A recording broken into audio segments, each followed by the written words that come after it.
po sa neuropathy and foot damage. So, ano ho bang ibig sabihin nito? Pagka ho tayo may diabetes at ang sugar ho natin ay hindi na ipapasok sa normal value, whether hindi umiinom ng gamot ang pasyente or umiinom ng gamot pero hindi pa rin ho maibaba. And alam niyo ho ba na kahit na naka-insulin ang pasyente, sa mga severe cases ho, pati insulin hindi na ho enough para maibaba ang sugar ng pasyente. And ang mga komplikasyon ho, tulad nitong neuropathy, pagkasira ho ng nerves, nangyayari lamang ho itong mga komplikasyon na to kapag hindi ho nakokontrol ang pagtaas ng blood sugar. Kahit na ho umiinom na yan ng gamot or naka-insulin na. So lahat ho ng klase ng komplikasyon ay mangyayari tulad ng pagkasira ho ng kidney, na uuwi sa dialysis, nabubulag ang pasyente, naaatake sa puso, nasisira ang puso. And ang pag-uusapan ho natin ngayon, ito nga hong neuropathy. Ibig sabihin ho, yung pagkasira ng nerves na to in relation to foot damage, inauuwi ho sa foot amputation with diabetic peripheral neuropathy. Although may iba rin hong cause ng pagkakaroon ng foot damage, tulad din ho ng infection, pwede rin due to trauma, pwede rin hong peripheral vascular disease. Ayan po, no? But pinaka-most common ho is yung galing sa komplikasyon ng diabetes, no? Sa nerve damage ho, pag sinabi ho natin nerves, hindi ho yan yung nagdadala ng dugo. Blood vessel ho yan, like arteries and vein. Pag sinabi hong nerve, yan ho yung responsible for sensation. So, pakiramdam, yung numbness, lahat po ng sensation na pakiramdam ng tao, nerve po ang responsible dyan. Kasi sa Tagalog, lahat po yan, nerves, arteries, and vein, lahat po yan ang tawag ugat. Lahat po sila ugat. Pero sa medical term ho, magkakaiba sila. No? So, artery, galing na ho sa puso. So, oxygenated blood ho ang bit-bit niyan. No? So, pag nag-extract ka ng blood, pagka ho mapulang-mapula, arterial blood ho yan. Vein, yun naman hong papasok pa lang sa blood. So, mas maitim ho, mas dark ang ugat galing sa vein. And nerves, yan ho ang ugat na responsable para sa sensation. Paano mo naramdaman yung masakit, makati, no? Yung ganun ho ba, no? So, nerves po yan. And ang pinaka-common ho sa diabetes, nerve damage, no? So, commonly ho sa nerves, sa feet and sa legs, nawawala ho ang sense of sensation. At ito hong damage na to is due to chronic hyperglycemia.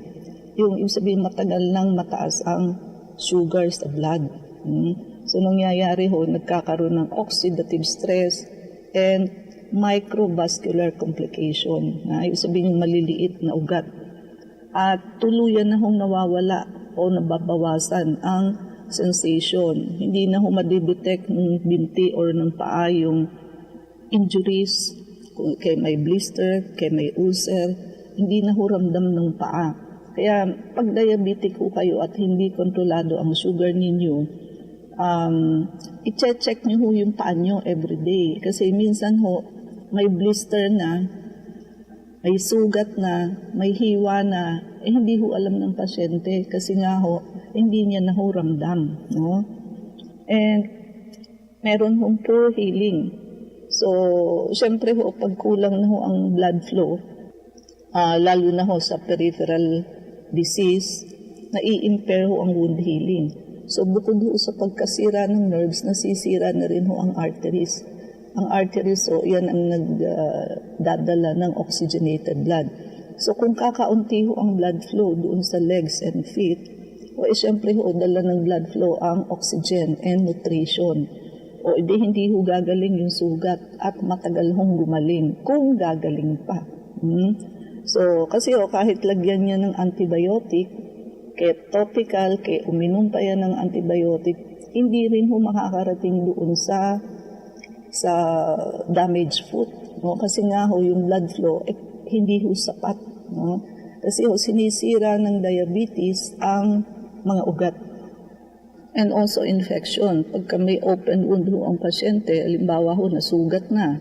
Kasi ho, medyo nangingitim na. Mangingitim ho pagka wala na hong blood flow, namamatay na ho yung mga cells doon. No? Open wounds can become infected, syempre.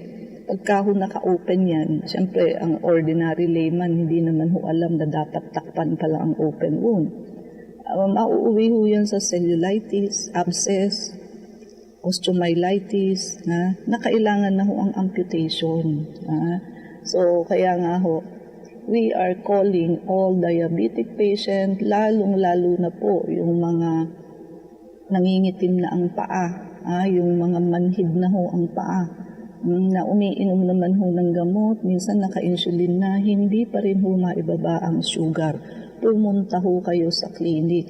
Meron ho tayong protocol na bago na pwede hong ibaba ang sugar ninyo ASAP, no?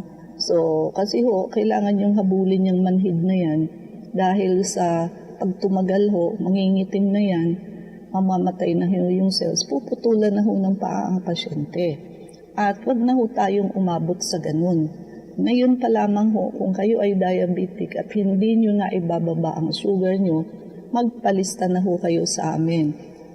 Dapat ho weekends, Saturday and Sunday, pagka ho sa diabetes, ang ipapagamot ninyo, at yung mga gusto rin hong pumayat na ginawa na hong lahat ng pag-e-exercise, nagbawas na ng kain, hindi pa rin ho pumapayat.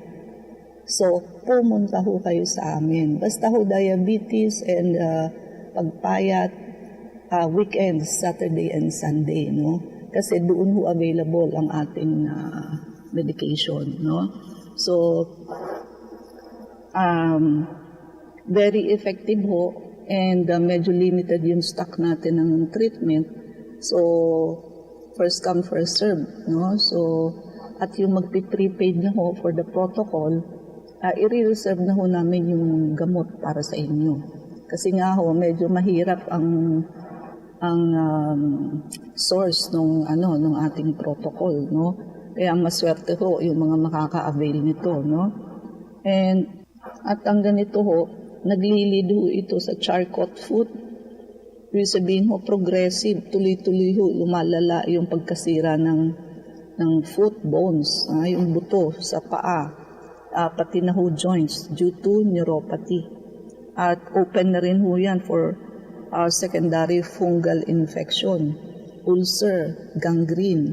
So, mauuwi ho yan sa tissue death. Ibig sabihin, wala na ho, patay na yung cells and tissues. Dahil lang sa wala nga hong blood supply. Or kung meron man ay kakaunti at wala na rin hong pakiramdam, no? At ayan, minsan ho may mga trauma sa paa na hindi na ho alam ng pasyente kaya nagwo-worsen. At peripheral artery disease, kadalasan ho sa may diabetes ganito, no? Reduce ho ang blood flow. Siyempre ho, nako-complicate yung healing. Nahirapan ho mag-heal yung sugat. So, kadalasan ho, nauuna ang pagkakaroon ng peripheral artery disease. Then, here comes the diabetic peripheral neuropathy. Sa nerves naman ho. So, nawawala ho ang sensation. Warning sign, sa simula ho, numbness or tingling in the feet. Para ho bang tinutusok-tusok at parang feeling makapal, nawawalan na ho ng pakiramdam. Ayan, nagsisimula na hong mamatay yung nerves and arteries dyan. Burning or stabbing pain. Para hong masakit, na parang tinutusok, na para hong nasunog. Ganun ang pakiramdam. Tsaka meron hong weakness or atrophy ng foot muscle. Lumiliit ho yung muscles doon sa affected legs and feet. Ulcers, calluses, unnoticed wound. Ayan, pwede rin hong mag-lead sa ganun because of infection. Kaya ingat ho kayo sa mga kalyo-kalyo, no? Yung minsan ho, pinagtatatanggal ninyo ng nail cutter and nipper, no? Lalo na siyempre yung ganyan, madumi na ho yan dahil Siyempre, pinanggupit nyo na ng mga cuticle ninyo and nails ninyo. So, ibig sabihin, yan ho mismo, pag napalalim ang tanggal ninyo, makokontaminate ho yun kasi madumi na ho yung pinanggupit ninyo, no? Lalo na ho pag makapal yung kalyo, no? So, minsan tuwang-tuwa kayo sa pagtatanggal ng calluses, but di nyo ho alam nag-i-introduce na ho kayo ng infection doon sa area, no? And, siyempre, later on ho, nagkakaroon na ng skin discoloration, nangingitim ho. At, ayan, pagka may infection na ho, foul-smelling, drainage, ha? So, nagkakaroon na ho ng pus or nana. Pasintabi ho sa nagmimerienda, no? Meaning, infected na ho yun, no? May infection and necrosis na ho doon. Yan ho ang pagsisimula ng pagkaputol ng paa or legs ng pasyente, no? At yan ho ipapunta sa progression to amputation.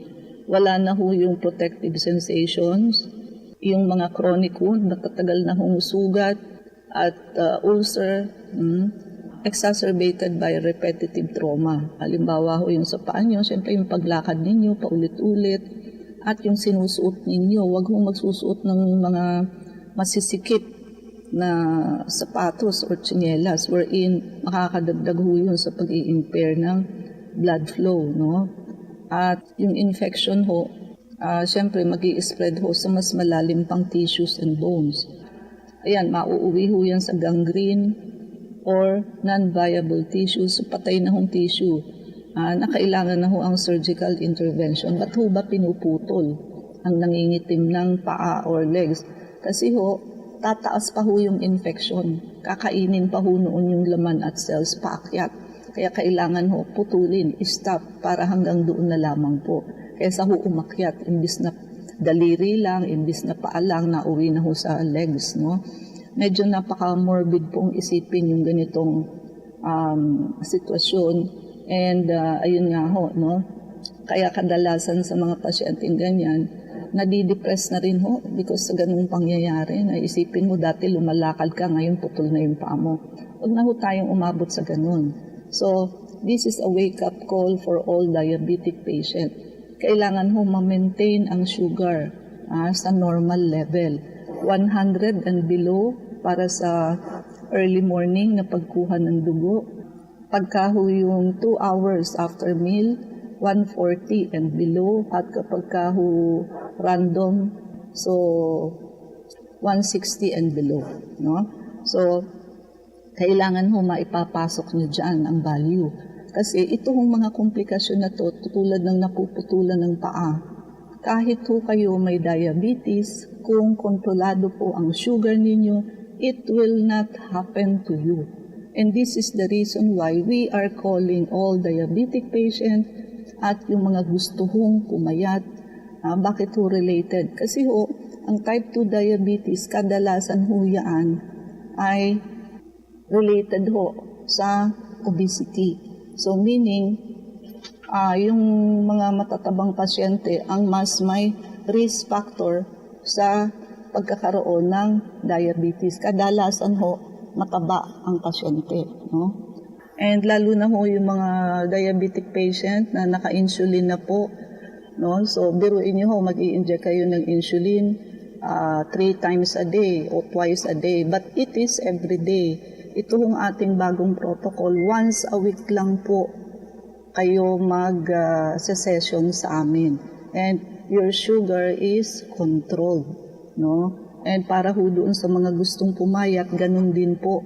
Kahit wala kayong effort, no, mamatay-matay na kayo sa kaka-exercise, hindi naman ho kayo pumapayat. And ang tendency ho kasi, pagka kayo intensive exercise para lang pumayat, nagugutom ho kayo after. So ang tendency nyo, kakain na naman kayo ng marami. So both for weight loss and uncontrolled diabetes, this is just a once a week protocol. Pero ho, effectively, it will control your sugar and also your magwe-weight loss ho talaga kayo. And effective ho talaga, no? So you can you can easily sabihin, magagawa niyo ho yung mga daily work ninyo, agenda, without worrying about your sugar level and weight gain, no? So, and of course, mas magaang ho ang katawan, pakiramdam, mas gising ang tao ho nasa normal ang sugar. Because pag mataas ho ang sugar ninyo, kahit umiinom kayo ng gamot, you feel sleepy, you feel sluggish, no? And kada kinakain ninyo, nagwo-worry kayo kasi yung sugar ninyo tataas. Yung mga matataba naman ho, nagwo-worry kayo sa kinakain nyo dahil matamis, dahil tataba na naman kayo, no? So, wake up call for all diabetic and obese patient, please come to our clinic, no? Magpalista ho kayo ng Saturday and Sunday. No? Ito na ho yung breakthrough ninyo. So, this is your chance, no? Para ho mag-normalize ang sugar ninyo at pumayat ho kayo. No? And wake up call po sa mga may diabetes and sa mga gusto hong pumayat. May bago ho tayong napaka-effective na treatment. Sigurado hong maibababa ang sugar nyo agad at yung mga gustong pumayat, talaga hong papayat kayo without any effort. Pati ho sa diabetes, without effort, makikita nyo ang sugar nyo talaga hong bababa. Huwag nyo na hong hintayin na kayo ay magkaroon ng mga komplikasyon. Ang nakamamatay ho sa diabetes, hindi yung sugar mismo, kung hindi ho yung mga komplikasyon. Now na po, huwag nyo ipagpabukas at bago pa humahuli ang lahat. Maraming salamat po sa pagpapasok nyo po sa amin, sa inyong mga tahanan at puso. Be kind, do one good thing a day, makes this world a better place.